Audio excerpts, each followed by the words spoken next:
This is amazing.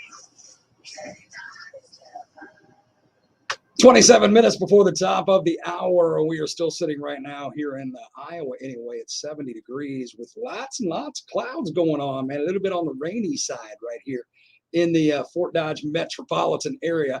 We're going to run down that K97 weather in just a little bit. Well, did you hear the good news? Because I can give you some more. Okay, I'm kidding. I can't. Joe Denim's on with us, so I really can't give you any more good news. Hey, check it out on our audio streams, all of our audio. What was that? I'm flexing. I pulled a muscle. Oh, I thought maybe you were actually trying to pose. No. All of our audio streams, and we are everywhere on the airwaves of Iowa's favorite country, K97, and of course, on our video stream for the video pandemic. It is our Iowa-Tennessee connection with our buddy Joe Denim. We had last week, we stepped away. He had a commitment he had to honor, and once he signed the court papers on that commitment, he told him he'd be right back. Just let me wear the jacket that ties in the back, and everything will be fine. And here he is, man. Here he is back again. What's up, my brother? How's it going today, Darren? It's going well, man. It's going well. We got some clouds going on. You know, we could use the rain here in Iowa. That brings me to question number one for you. Even though you and I never plan what we're going to talk about, I got to ask you, are you experiencing any of the floods that like took its toll on the Redlands Ranch and things like that? No, it's that's about an hour and 20 minutes west of here, right over by the Tennessee River. Okay. So we did not get any of those, but the rains down here have been few and far between, and then just torrential. So it's been kind of a crazy year for rain. It's been a crazy year for rain up here. It's been kind of the same to a degree. We haven't had much. A lot of the lawns around are just brown. Yeah. Because the ground is so dry. But then when we do get some, like in the overnight, it's like an inch and a half. Yeah. Just floods out big time. But many prayers to Miss Loretta, to her entire family. She lost her ranch foreman in that situation. Yep. We got a lot of friends over there, and fortunately, none of them were involved directly. But a lot of people lost a lot of stuff over there. It's been a weird year. It's too bad. We've had floods at times up here in Iowa, so we know what flooding can do. It's amazing what water can do, the damage water can do. It really is absolutely amazing. Yeah. And it's just they seem to get more aggressive, and what with all the subdivisions going in, the water has nowhere to go. It's going to go there, So water is going to go where water is going to go. Water molds to anything. Like Bruce Lee used to be, water be like the essence of water. Water molds to anything. So be like the essence of water. Vodka can take you a lot of places you didn't plan on going to. Okay, well that's true. That'll mold. That'll mold into a certain form too. That'll mold to anything, any glass, any cup, any container. Yeah, that kind of thing. But leave it to you to bring it back, man. To bring it back. Hey, buddy, got a question for you now, and this happened last night, and so I'm wondering. All right, now first off, do you dream? Okay, well let me clarify. When you sleep, do you dream? Because I know you dream every day about being somebody other than you. Yeah, and I get that. I dream at night and during the day. It's weird. Daydreams about night things, Ronnie Millsap? In the middle of the afternoon. In the middle of the afternoon, and every night. I'm true. Oh, what a great song, man! What a great artist. So, do you dream when you sleep? And if so, do you sometimes remember your dreams? Oh yeah, a lot. Okay, I'm probably gonna kick myself for asking you to do this, but do me a favor and play psychologist for a minute here. Okay, I'm good at dream. I'm good at dream analysis, by the way. Oh yeah, are you good dream interpreter? Yeah, I am. I'm a whisperer. Okay, dream whisperer. All right, dream kind of like dream weaver, only dream whisperer. Whole different thing. Anyway. Very right. So last night, I fell into a deep sleep like I do. I'm one of these people that I don't sleep much at night anyway. I only get about 4.5 hours of sleep at night. So when I hit, that looks even better. Now we can't really see you. So when I hit the pillow, it's like 60 seconds and I'm out, right? I can't hear you, brother. What do you think about in those 60 seconds? It's take you 60 seconds to fall asleep? Well, not always. I mean, sometimes it takes like, maybe 30 or sometimes 10, it's kind of like the minute I hit the pillow, I'm gone, Yeah. So what do I think about? I think about how long it's going to take tonight. 10 seconds, 30 seconds, 60 seconds. What's it going to be? That's what I think about. So anyway, So I'm in the middle of this deep sleep. Yep. And I don't always remember my dreams. I know I dream, but I don't always remember them. Well, I woke up from this dream, so I remember it. It was kind of weird. And it was you and me and Toby Keith and Lawrence Welk and Roy Clark sitting around a campfire. Okay. Yeah, I'm taking notes. Hold on, let me see. You and me and Toby. You and me and Toby and a dog named Boo. Okay. Right. And Lawrence Welk and Roy Clark. And this is not an exaggeration, this is true. Sitting around a campfire. And Lawrence Welk kept saying, beer for my horses. I don't know why, until finally Toby said, that's not your song. But he kept saying it, beer for my horses. I'm not kidding now. I'm not kidding. So then all of a sudden, walking up to our campfire is 3 of the Brady kids. And so I asked, well, where's the other 3? And they said they're doing porn. And I said, okay. You started laughing and you made some joke about it that I didn't catch. It was just kind of like mumbled. So then right after that, Kamala Harris walks up to our campfire. And you said, well, where's Joe at? Meaning Joe Biden. And she said, he's doing porn. And then I woke up because that thought alone scared me. But I woke up after that. I'm thinking, why is Joe Biden and the Brady kids doing porn? And why are you and I sitting there with Toby and Lawrence Welk and Roy Clark? And Roy Clark never said a word. Dude, I don't know what's going on here, man. I don't know if I'm not getting enough sleep at night. I don't know what's happening to me, but I'm afraid to go back to sleep tonight because I'm afraid this dream's going to continue. Brings a whole new meaning to riding with Biden. You, me, Toby Keith, Roy Clark, Lawrence Welk, and the Brady kids, and the other 3 are doing porn with the president and the vice president. Well, I don't know that they're doing it with the president because the vice president just said he's doing porn when you asked, where's Joe? And she said he's doing porn. I don't know that they were doing all together. I would analyze that as this. The Brady bunch, they represent wholesome family values, right? Okay. And half of them are now in your dream in the Siliporn Valley doing porn. The only normal people left on the planet, you, me, Toby, Roy Clark, Lawrence Welk, and we're watching I think we're watching just a complete train wreck happening before our eyes. Because 3 of the Bradys have separated. The family's obviously off in the porn land. Kamala's in porn land and Joe's in porn land. So no, Kamala's not. Kamala's by our campfire. Oh, she's saying that Joe is in the porn. Yes. You asked her when she walked up, well, where's Joe? And she said he's doing porn. Yeah, I would say that we're watching just an out of control spaceship. Because Lawrence Welk and Roy Clark, you obviously grew up with them. You grew up with the Brady bunch. So that's a signifying, wholesome in your childhood. Right. Now, and I tried to put all that together as I was driving here this morning, because you're right. I came up with partially that same association in that every Saturday night growing up, we watched the Lawrence Welk show and then Hee Haw. Yeah. So that explains Roy Clark and Lawrence Welk. Yep. And then the first weekend that you and I met, we were on Toby's bus. Yeah, in a campground. So that's the timeline. So yeah, I got all those connected. I cannot bring the connection of 3 porn Brady kids and the president doing porn into our campfire. I don't get it. I think it signifies just a world gone crazy. That's why I would interpret it. That's very possible. So that'll be $62.95. I do charge for dream analogies. Write the song. I got half of it written. You and me and Toby and Roy Clark and Lawrence Welk. Tracy Lawrence Welk. Tracy Lawrence Welk. There it is. Toby Keith Urban. Yeah. Roy Rogers Clark. Yeah, we got this. Tom Brady Bunch. Tom Brady Bunch. That's it. Nice. That dream. Was it in color? No, I don't. I don't know. I don't think so. From what I know from dream analysis. What was Kamala wearing? What color of shirt? I honestly don't remember. Okay. I honestly don't remember. You know what's amazing is I know people are thinking, "Oh, he made this up." I didn't make this up at all. This is as true as I'm sitting here. What I experienced last night. Now, here's what's mind-boggling to me.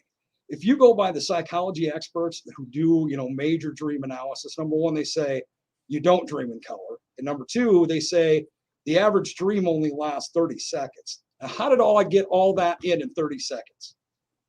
It's a lot coming at you. I don't know, man. Well, if Biden was doing porn, that was coming at me all right. I mean, Listen, I don't need that. If he was doing porn, he wouldn't know it either.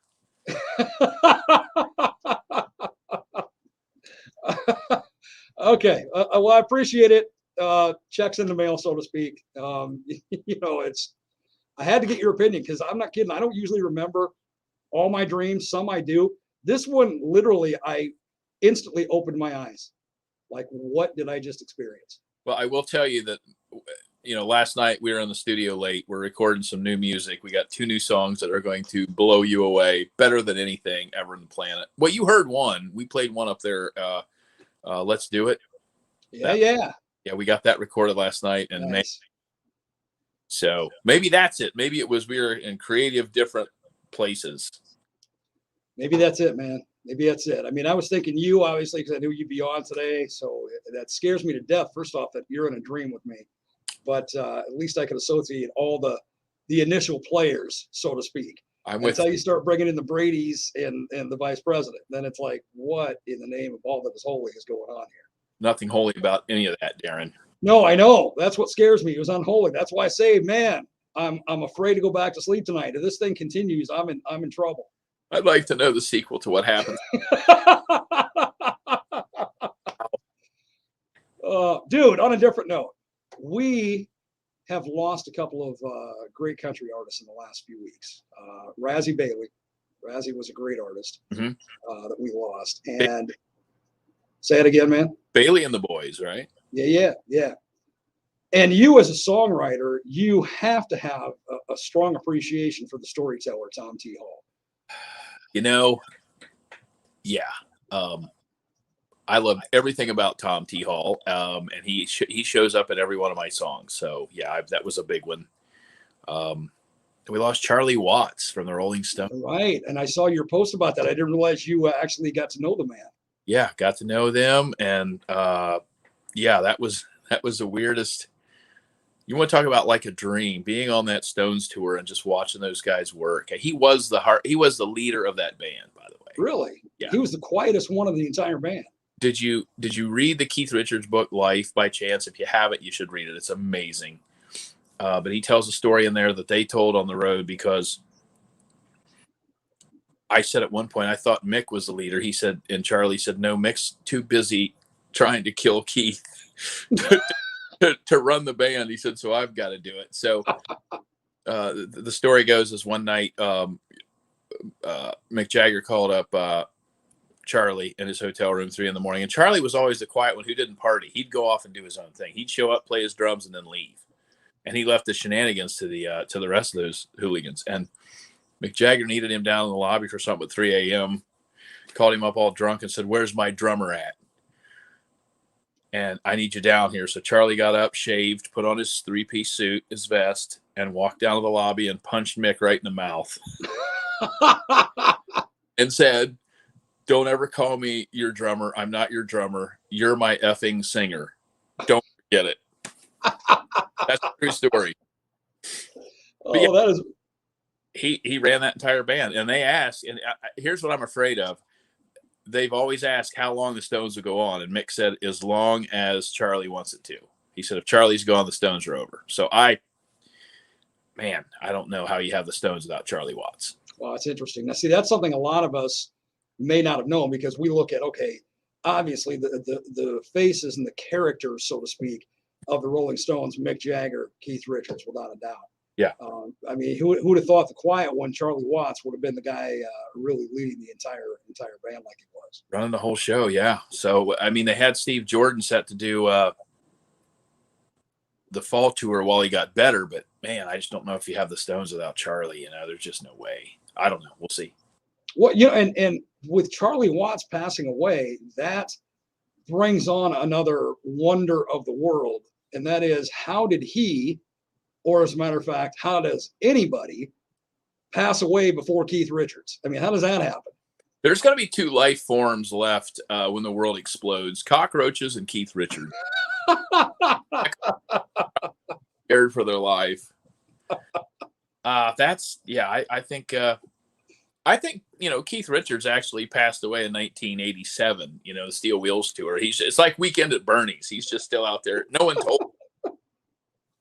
Do you know he actually once he like punched or hit with his guitar Ike Turner because Ike slapped Tina right in front of him. Oh yeah. Which is good for him. Glad he did, but it's like wow. So the whole Ike and Tina thing obviously was very true. But they were on tour with the Stones, and backstage, Ike and Tina get into it, and Ike does what he did to her, and here comes Keith Richards and just waylays him. Keith Richards has a stag-handled knife, like a folding case knife, that he always carries with him, always has it. And I asked him one time, "What's it for?" He literally looked at me and said, "It's in case I ever have to kill Mick." They're crazy. I mean, they're certifiably nuts. And on that tour, they'd always rent out three levels, 3 floors of hotels. You'd have one floor with nobody on it, the middle floor with everybody on it, top floor with no one on it because it was so loud. And Keith would set up. They'd bring in these JBL Bose, biggest thing that they had, and they'd put Keith at one end of the hotel, Mick at the other, and they literally would aim their PAs, these stereo PAs, at each other and see who could be louder. Wow. No, just nonstop. Even if they weren't in the rooms, it was like Keith would be all happy because his stuff was louder than Mick's. Just crazy. So there's not another Charlie Watts. There's not another Rolling Stones coming up. You know what I mean? It's like, that's like gone forever. That's a timestamp, Yeah, exactly right. And when you talk about them like that and how much they obviously competed with each other and have anger and frustration towards each other and the whole works, but yet almost 60 years they've been doing this together. Yeah, and still loving it. They really do. But to bring it back to the country realm of Tom T, it's like, where's the next Tom T? I don't know. It's like that humor and that those storytelling songs are just not out there right now. So we're trying to fix that because I think that's what's missing. I want to hear more of that. Yeah, he definitely earned the name of storyteller without a doubt. Now, he had 8 number ones. He wrote several other top hits for other artists. He wrote Harper Valley PTA. I mean, the guy was an amazing, amazing artist all the way around. Yeah. He wasn't necessarily the greatest singer, but he didn't have to be. Nope. He was such an entertainer in so many other ways. So if I were to put you on the spot and say, what was your favorite Tom T tune? Could you tell me? Probably Old Dogs and Children and Watermelon Wine. Yeah. I like that one, but I like the song about Delaney, the guitar player that died. Clayton Delaney? Clayton Delaney's the day that Clayton Delaney died. Yeah. But his version of Harper Valley PTAs, I mean, I just sit and listen to it like it's the first time I've ever heard it because of his voice. So I would say Old Dogs and Children probably, but they're all just, Now, Monday, I do a segment every morning at 6:40 called The Classic Tune Saloon, where I play a classic country tune and I tell a story about it or whatever the case may be. And it was number 1 on the state in yada, yada year, or whatever the case may be. And Monday, after coming off the weekend of losing Tom T. Hall, of course, I played what is my favorite Tom T. Hall tune. And that is, you remember the song Ravishing Ruby? Yes. Love that song. So great. Love that tune. Classic Tom T. Hall, man. Classic Tom T. Hall. And you're right. Where's the next batch coming from? You're sitting there and you've got the intense songwriting ability, and you're trying to bring the storytelling back to country. You're trying to bring funny back to country. It's going to be a tough one, and knock on wood that it doesn't happen for quite a few years. It's going to be a tough one when Ray Stevens passes away. Well, Ray, who's Bobby, going to carry that mantle? Right there. I mean, it's like those guys are all right there, and it's like, I mean, that's what I want to carry on. I mean, I've got this new one I'm working on. It's not done yet, but it's called Gallop with Me Through the Golden Corrals of Life. It's going to be pretty epic. Your inspiration for some of these tunes is just beyond. That's why I had a weird dream the night before I knew you were going to be on with me, man. This is why. Yeah, I don't know. It's just life to me is funny, you know. I don't know, but that's the way it was with John Prine and Tom T. Hall. They just looked at things differently, you know. So I don't know. I think there's a need for it and a want, and we got to get back to that because that's just good stuff. Brad Paisley really for the longest time did that, but then he got all kind of sappy and soft, and it's like, man, get us back to I'm Still a Guy, and get us back to those little Jimmy Dickens songs. We in the studio the other night, I had a guitar player, Mike Durham, one of the best guitar players on the planet, does all the big sessions, and we literally sat and told little Jimmy Dickens jokes for probably an hour before we even played a note. And we laughed and laughed. We couldn't sit up straight. We were laughing so hard about some of the stuff that Jimmy said and how he said it, you know. So we need more.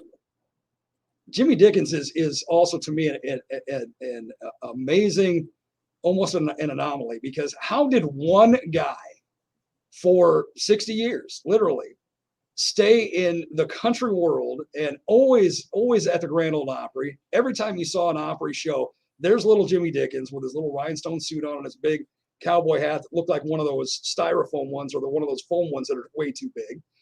And how did this guy do this on one lousy hit? And I'm not saying the song was lousy. I'm just saying one hit. He walked out. He said this one time, and I thought this was one of the funniest things I ever heard. He said, my wife and I have been married so long that we're on our second bottle of Tabasco.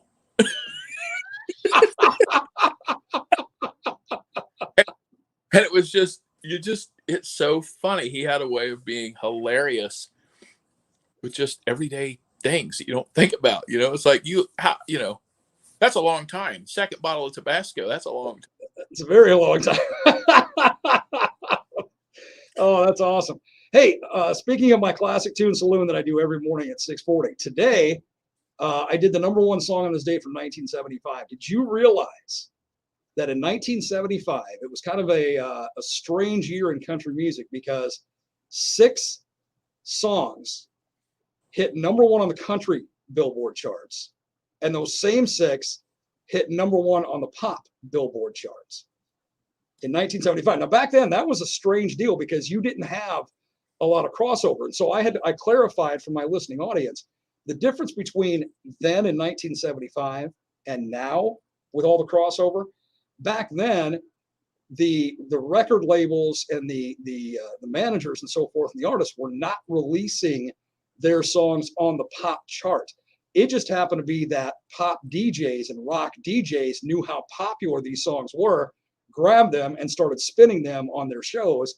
And it's all that they all of a sudden became popular in the pop and the rock world. That's how it worked, as opposed to nowadays, where you're doing all this double release on the 2 various charts, which is diluting the heck out of country. And it's all to make money and whatever the case may be. But 6 songs back in 1975 on this date, or not on this date, for 1975, went to #1 on both pop and country.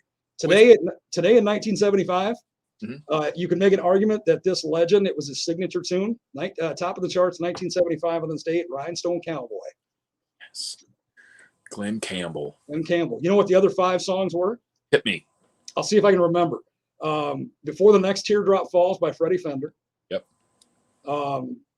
Take Me Home, Country Roads, and Calypso, both by John Denver. Man, I'm gonna go blank. I can't remember. That's 3. No, that's 4. I need 2 more. What are the other 2? Let me look it up I'm gonna have to look this up real quick because I don't remember what the other 2 were. But it was 6 songs that went to #1 on both pop and country. Wow. Back in 75. That was unheard of back then, man. That's what bought houses, you know. That's what bought houses for, you know. Man, that's gonna bug me what the other 2 were. Holy smoke. That is great. Great stuff. What do you think? What do you think Kim Barely thinks about your dream? Let's get to Kim Barely. Yeah, while I'm thinking of what those other 2 songs were, let's get to some comments here. Sarah, good morning, Darren and Joe from Sarah and Ron. Thank you both for the laugh. Say thank you guys very, very much. Sarah and Ron, they were at Denim Fest. They enjoyed that. Christina, hey, how you doing? Good morning. She's laughing herself, laughing me off. Oh, guess who? Stumpy. Joe, would you wear a shoe if you didn't have feet? So why would you wear a muscle shirt? Oh, I don't know, Stumpy. Why would you wear adult clothes? I mean, It is hot. It is 100 degrees down here, Snow. who's Stumpy to talk, for crying out loud? Kay says, good morning. Good morning, Kay. Thanks for being on with us. Matthew, have a great day. You too, Matthew. Good to have you on, brother. Hey, there's Adam. Good morning, boys. Good morning to you, Adam. Wonder what concerts he's got coming up he's going to photograph. All of them. Yeah, well, that's just it. He hits them all, man. Karen, you said it was one of your favorite artists. Okay. Yeah. Who's that? Glenn Campbell. That's what she's Oh, talking. yeah. Oh, yeah. I love Glenn Campbell. I'm a huge Glenn Campbell fan. Good morning, JD. And Dirty Diaper. That was, in case you didn't know, that was my CB handle growing up. What was that? Dirty Diaper. My siblings gave me that CB handle. Okay. And Drake says I need a flag. Flag. Okay, we'll bring you a flag, a diaper flag. A joke. Yeah. Diaper flag. Oh, there it is. Doggone it. I can't think of what those other two songs were that were number one on both the country. Oh, one of them was Convoy, C.W. McCall. Okay, yep. Duh. Now that he brought up Dirty Diaper, that just triggered that memory. Convoy was one of them. And it's going to drive me nuts. Put it on our Facebook.